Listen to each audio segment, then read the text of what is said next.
5/5/2026 அன்று இரவு 11:5 முதல் 11:26 வரை என்னிடம் என் தேவனாகிய கர்த்தர் கடவுள் தீர்க்கதரிசனத்தை இப்ப நீங்கள் கேட்கலாம். Uri kabo tome ribo hetra the karkat kairand ka okay bo the biba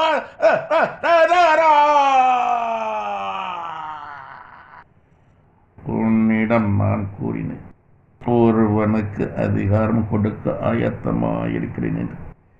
Edappadi Palaniswami என்னும் நாமம் கொண்டவனுக்கு தேசத்தின் அதிகாரம் கொடுக்க நான் ஆயத்தமாயிருந்தேன். ஆதியிலே அவன் அதிகாரத்தை நான் பறித்திருந்தேன். அவனது கிரிகள் நிமித்தமாக எக்காலத்திலே இத்தேசத்தின் அதிகாரம் அவனுக்கு கொடுக்க நான் ஆயத்தமாயிருந்தேன். அவன் இருதயத்தின் நினைவு